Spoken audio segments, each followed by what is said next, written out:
ಅನಾಹುತವಾಯಿತು.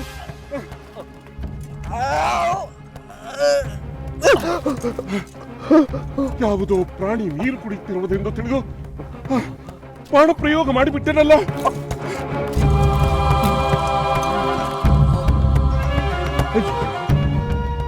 ನನ್ನ ಶಬ್ದವೇದಿ ಬಾಣ ಪ್ರಯೋಗ ಮಾಡಲು ಮುಂದಾಕಿ ಅಮಾಯಕನಾದ ನಿನ್ನ ಮೇಲೆ ಬಾಣ ಪ್ರಯೋಗ ಮಾಡಿದ ನನ್ನನ್ನು ದಯವಿಟ್ಟು ಕ್ಷಮಿಸಿಬಿಡು. ಯಾರು ನೀನು? ನಿನ್ನವರೆಲ್ಲರೂ ಎಲ್ಲಿದ್ದಾರೆ? ದಯವಿಟ್ಟು ತಿಳಿಸು. ನಿನ್ನನ್ನು ಹೇಗಾದರೂ ಉಳಿಸಿ ಅವರ ಬಳಿಗೆ ಕರೆದೊಯ್ಯುತ್ತೇನೆ. ನನ್ನನ್ನು ಉಳಿಸುವ ವ್ಯರ್ಥ ಪ್ರಯತ್ನ ಮಾಡಬೇಡಿ. ಇನ್ನೊಂದು ಕ್ಷಣದಲ್ಲಿ ನನ್ನ ದೇಹದಲ್ಲಿರುವ ಪ್ರಾಣ ಪಕ್ಷಿಯು ಹಾರಿ ಹೋಗುತ್ತದೆ. ಅದಕ್ಕೂ ಮುನ್ನ ನನ್ನ ಕೋರಿಕೆಯನ್ನು ಕೇಳಿ ದಯಮಾಡಿ ಅದನ್ನು ನೆರವೇರಿಸುವ ಕೃಪೆ ಮಾಡಿ. ಹೇಳು ಕುಮಾರ, ನೀನು ಏನು ಹೇಳಿದರೂ ಖಂಡಿತ ನೆರವೇರಿಸ್ತೇನೆ. ನಾನು ಅಯೋಧ್ಯೆ ರಾಜ ದಶರಥ. ಹೇಳು ಕುಮಾರ, ಅದೇನು ಮಾಡಬೇಕು? ನನ್ನ ಹೆಸರು ಶ್ರವಣ. ನನ್ನ ತಾಯಿ ತಂದೆ ಕುರುಡರು. ಅವರಿಗೆ ನಾನೊಬ್ಬನೇ ಮಗ. ಅವರು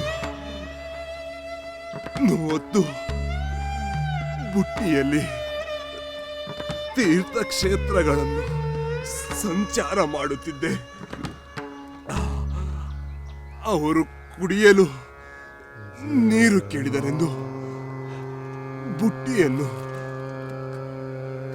ಕಾಲು ದಾರಿಯಲ್ಲೇ ಇಟ್ಟು ನೀರಿಗಾಗಿ ಇಲ್ಲಿಗೆ ಬಂದೆ.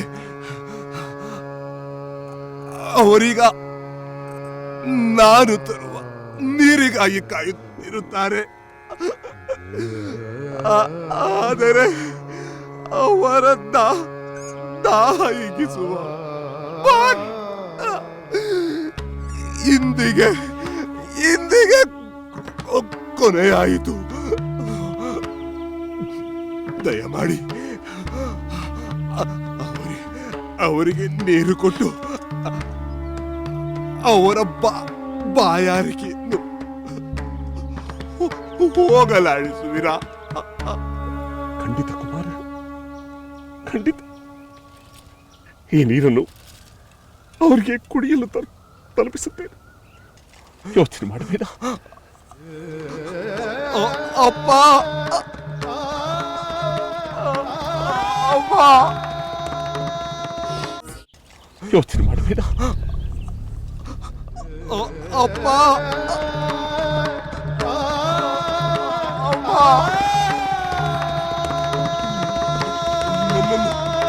ನನ್ನನ್ನು ಕ್ಷಮಿಸಿ.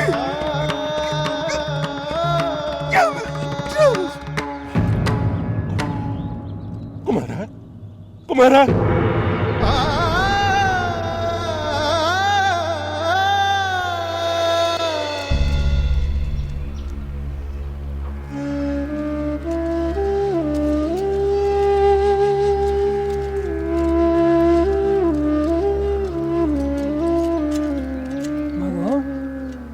ಶ್ರವಣ, ಬಂದೇನಪ್ಪ? ನಮಗೆ ಕುಡಿಯಲು ನೀರು ತಂದೆಯಾ?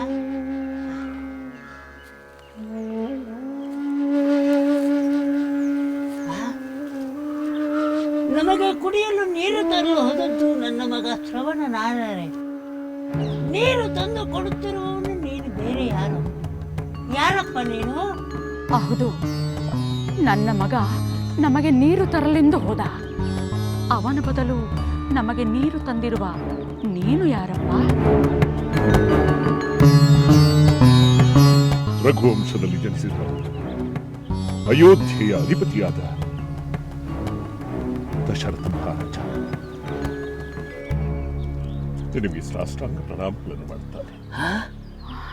ದಶರಥ ಮಹಾರಾಜರೇ, ಕೀರ್ತಿಶಾಲಿಯಾದರು, ನಾಡಿಗೆ ದೊರೆಯಾದರು, ನಮಗೆ ಕುಡಿಯಲು ನೀರು ತಂದು ಉಪಕಾರ ಮಾಡುತ್ತಿರುವ ನಿಮಗೆ ಸಹಸ್ರ ವಂದನೆಗಳು.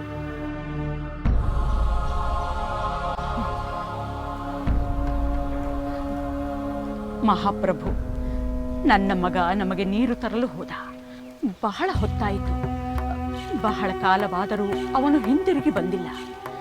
ದಯಮಾಡಿ ತಾವು ನಮಗೆ ಹೊಳೆ ಇಲ್ಲಿ ಎಲ್ಲಾದರೂ ಹತ್ತಿರದಲ್ಲಿದೆಯೋ ಅಥವಾ ದೂರದಲ್ಲಿದೆಯೋ ದಯಮಾಡಿ ತಿಳಿಸುವ ಕೃಪೆ ಮಾಡಿ. ತಾಯಿ, ಹೊಳೆ ಇಲ್ಲಿ ಹತ್ತಿರದಲ್ಲಿಯೇ ಇದೆ. ಹಾಗಾದರೆ ಇಷ್ಟು ಹೊತ್ತಾದರೂ ನನ್ನ ಮಗನೇಕೆ ಬರಲಿಲ್ಲ? ಪ್ರಭು, ತಾವೇನಾದರೂ ನನ್ನ ಮಗನನ್ನು ನೋಡಿದಿರಾ? ಕಂಡೆ. ಅವನೇ ಈ ನೀರನ್ನು ತಮಗೆ ಕೊಡಲು ಹೇಳಿದ. ಹಾಗಾದರೆ ಇಷ್ಟು ಹೊತ್ತಾದರೂ ಅವನೇಕೆ ಇಲ್ಲಿಗೆ ಬರಲಿಲ್ಲ? ನಮಗೆ ನೀರನ್ನು ತಂದುಕೊಡದೆ ಏನು ಮಾಡುತ್ತಿದ್ದಾನೆ? ಪ್ರಭುಗಳಾದ ತಮ್ಮ ಕೈಯಲ್ಲಿ ನೀರನ್ನು ಕಳಿಸಿರುವುದು ಅಪರಾಧವಲ್ಲವೇ? ಹೌದು, ದೊರೆಯ ಬಳಿ ಅವನು ತೋರಿದ ನಡವಳಿಕೆ ಸರಿಯಿಲ್ಲ. ದೊರೆಗಳೇ, ಹೊಳೆ ಇಲ್ಲೇ ಹತ್ತಿರದಲ್ಲೇ ಇದೆ ಅಂತ ಹೇಳಿದರಲ್ಲ, ನಾನೀಗ ಅವನನ್ನು ಕರೆಯುತ್ತೇನೆ. ನಿಮ್ಮಲ್ಲಿ ಕ್ಷಮೆ ಕೇಳುವಂತೆ ಹೇಳುತ್ತೇನೆ. ಶ್ರವಣ, ಶ್ರವಣ, ನಮಗೆ ನೀರು ಬೇಡ, ನೀನು ಬಾ. ಶ್ರವಣ, ಶ್ರವಣ, ಶ್ರವಣ, ಎಲ್ಲಿರುವೆ? ಬೇಗ ಬಾ ಕಂದ, ಬೇಗ ಬಾ. ಶ್ರವಣ, ಶ್ರವಣ, ಶ್ರವಣ. ಹಿರಿಯರೇ, ದಯವಿಟ್ಟು ಕೂಗುವುದನ್ನು ನಿಲ್ಲಿಸಿ. ನೀವೆನ್ನಿಷ್ಟೇ ಕೂಗಿದರೂ ಕೂಡ ಶ್ರವಣ ನಿಮ್ಮ ಬಳಿ ಬರುವುದಿಲ್ಲ. ನಮ್ಮ ಬಳಿ ಬರುವುದಿಲ್ಲ ಅಂದ್ರೆ ಏನರ್ಥ? ನಮ್ಮ ಮಗ ಎಲ್ಲಿ ಹೋದ? ಹೇಳಿ ಪ್ರಭು, ದಯಮಾಡಿ ಹೇಳಿ. ನನ್ನ ಮಗನಲ್ಲಿ ಹೇಳಿ.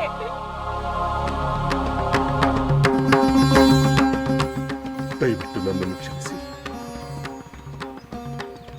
ನಾನು ಭೇಟಿಗಾಗಿ ಬಂದೆ. ಯಾವುದೋ ಕಾಡು ಪ್ರಾಣಿ ನೀರು ಕುಡಿಯಲು ಬಂದಿರಬಹುದೆಂದು ನಂಬಿ ನಾನು ಶಬ್ದವೇದಿ ಬಾಣವನ್ನು ಪ್ರಯೋಗ ಮಾಡಿದೆ. ಆ ಬಾಣ ನಿಮ್ಮ ಮಗನನ್ನು ಬಲಿ ತೆಗೆದುಕೊಂಡಿತು. ಅಯ್ಯಯ್ಯೋ ಕಂದ, ಹೋದಿಯಾ? ಶ್ರವಣ, ಹೋಗಿಬಿಟ್ಟಿಯಾ? ಕಣ್ಣಿಲ್ಲದೆ ನಮಗೆ ಕಣ್ಣಾದ ಕಂದ, ಈ ರಾಜ ಅನ್ಯಾಯವಾಗಿ ನಿನ್ನನ್ನು ಕೊಂದು ಬಿಟ್ಟನೆ. ಅಯ್ಯೋ, ಅಯ್ಯಯ್ಯೋ. ಮಗು ಶ್ರವಣ, ನಮಗಿನ್ನಾರು ದಿಕ್ಕು? ನೀನಿಲ್ಲದೆ ನಾವು ಬದುಕುವುದಾದರೂ ಹೇಗೆ ಕಂದ, ಹೇಗೆ?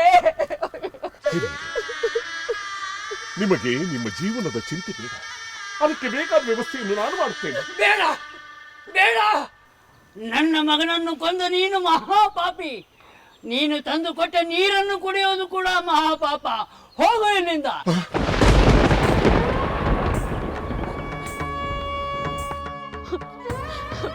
ಮಗನನ್ನು ಕಳೆದುಕೊಂಡ ನಾವು ಬದುಕಿದ್ದು ಪ್ರಯೋಜನವಿಲ್ಲ. ಈ ಕ್ಷಣದಲ್ಲಿ ನಾವು ಪ್ರಾಣ ಬಿಡುತ್ತೇವೆಯೇ ಹೊರತು ನಿನ್ನ ಆಶ್ರಯದಲ್ಲಿ ಎಂದಿಗೂ ಇರುವುದಿಲ್ಲ. ನಿಜ. ಎಲೆ ದಶರಥ ಮಹಾರಾಜ, ಇನ್ನು ಒಂದು ಕ್ಷಣವೂ ನಮಗೆ ಬದುಕುವ ಆಸೆ ಇಲ್ಲ. ನಾವು ಈಗಲೇ ಪ್ರಾಣ ತ್ಯಾಗ ಮಾಡುತ್ತೇವೆ. ನಮಗೆ ಅಗ್ನಿ ಸ್ಪರ್ಶ ಮಾಡಬೇಕಾದ ಮಗನೇ ನಿನ್ನಿಂದ ಇಲ್ಲವಾದ ಮೇಲೆ ನೀನೇ ನಮಗೆ ಅಗ್ನಿ ಸ್ಪರ್ಶ ಮಾಡು. ಇಲ್ಲ, ನೀವು ಸಾಯಬಾರದು, ನೀವು ಸಾಯಬಾರದು.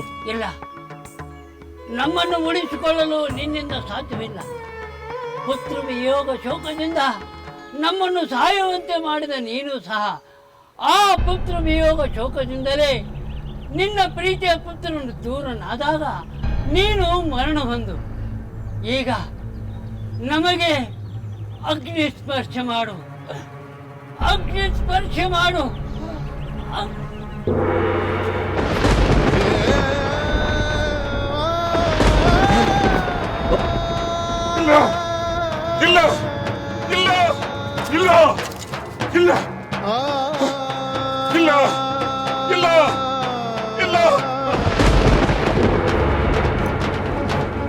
ಏನಾಯ್ತು ಪ್ರಭು?